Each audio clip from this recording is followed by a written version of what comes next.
What is abusive, but not widely recognized as abuse?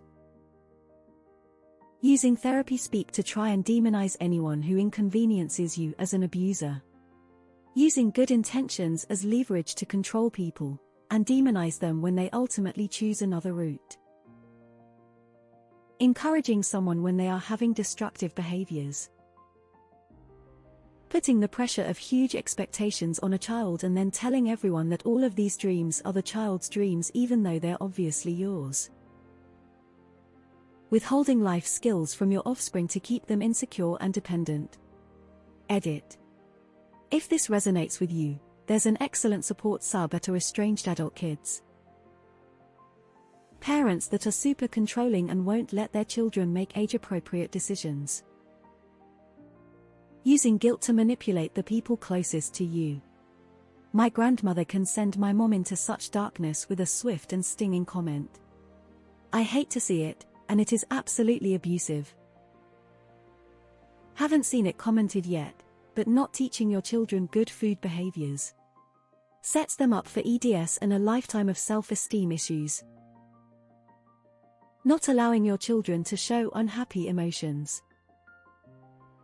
Telling someone how they feel, or how they should feel. Not letting employees have a lunch break. Edit. Yes, it's illegal. My job requires constant monitoring, but it's a desk job, so I don't care. I just eat and work at the same time. If it were any other job, I would speak up.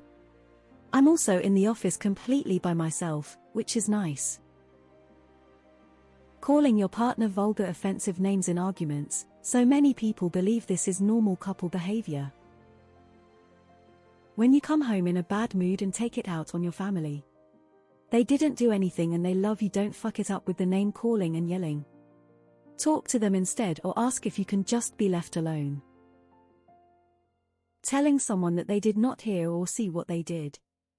Making them question their memory and sanity just so you don't look bad. Parental alienation. Telling lies to children about their other parent. Really screws with kids' heads because they are 50 that other person.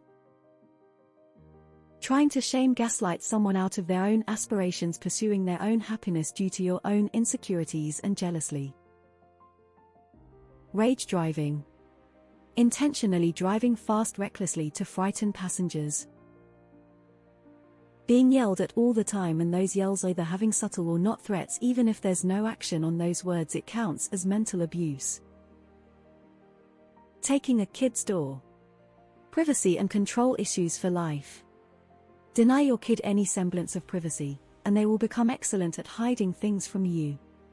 It's a power play punishment, not an instructive one. At least not in the way parents hope. It's especially backward-headed when used as a punishment for hiding things from the parents, as it reinforces that things must be hidden better.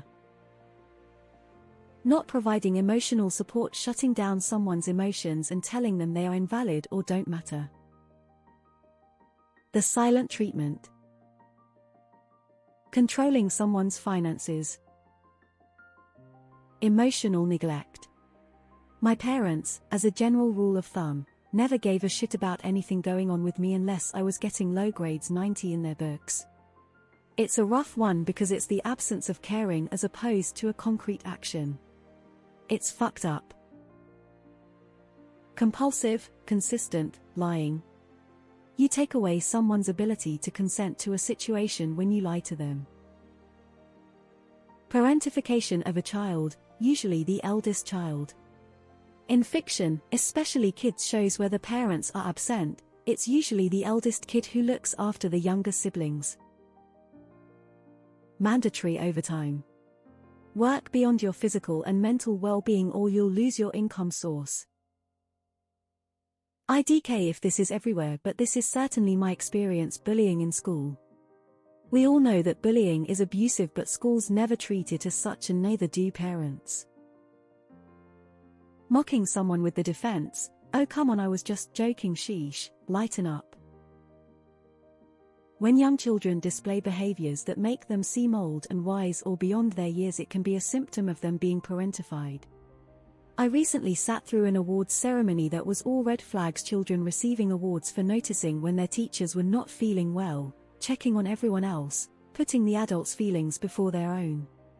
Those kids are probably not okay. Neglect, including neglecting your child's mental health. Staying in an unhealthy marriage for the kids. My parents are still together to this day despite practically despising each other, and it made our household so miserable to grow up in. I think a lot of parents like mine think they can hide their issues from their kids, but it just never ends up working in the end, as the problems always end up spilling over onto the children. It's definitely negatively impacted my overall mental health to have grown up in such a volatile and aggressive household. Emotional blackmail. Systems abuse, i.e. abusers using the legal system, police, or CPS to further isolate and control their victim. Thinking you own your child's life forever. Sexual assault in a married relationship. Elder abuse, especially when it's one elderly spouse abusing the other. It's like the entire medical system and society is blind to it. Forcing children to hug and kiss relatives when they clearly don't want to. Sibling abuse. Just because someone is related to you doesn't mean they have the right to verbally, mentally, emotionally, or physically abuse you. My older brother has done all these since we were young, and my mother never put in much effort to stop him. Now I have no relationship with him because of how his abuse has gradually escalated. It's really disheartening to see my mother accept his abuse. She often uses that fact to tell me I should just do what she does and just ignore it. I was just a kid who needed protected, and I can still feel that betrayal today. I was testing you. Using your child's SSN to open a credit card or set up an account such as a utility bill. Editing to add if this is happening or has happened to you, freeze your credit. Make it so that only you can authorize a line of credit being opened in your name. That's a good place to start to regain control. Controlling everything about your child, how they act and do their decisions, and who they are allowed to interact with and who they are allowed to be as a person to a toxic level is abuse. Also, all these moms putting makeup on their children or dressing them up all whack when the child's against it is disgusting. Being told that you shouldn't feel a certain way and that you are wrong. People should not try to control other people's emotions. Not apologizing to your kids when you're wrong. Suicide threats. Comparing you to someone else, thinking it's just a motivation to encourage you. Constantly putting someone down and saying they're stupid. Living vicariously through your child. Grooming your child to be a trophy kid. Family members making fun of your hobbies or how you eat, then saying they are just teasing, joking. I'm 33, I like anime and I eat a lot, but I do exercise for 5 days a week. Yet they still make fun of me. Toxic positivity. Treating someone like shit and then trying to make them out to be the bad person when they don't want to talk to you, especially when your apologies are half-baked. Deciding to have a million kids and then forcing your eldest to babysit them constantly, not allowing them to have a life of their own outside of the kids you chose to have. Making the older kids take care of the younger ones.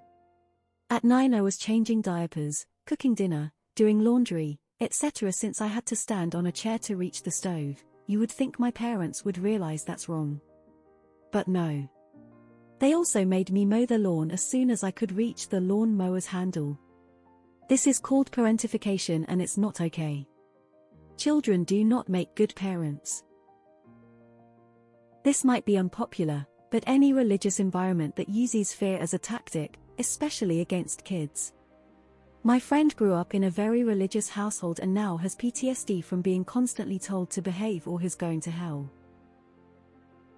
Silent treatment. Silent treatment is a form of emotional abuse. When a person refuses to communicate with you in order to control or influence your behavior. It can lead one to feel anxiety, intense abandonment, rejection, and overall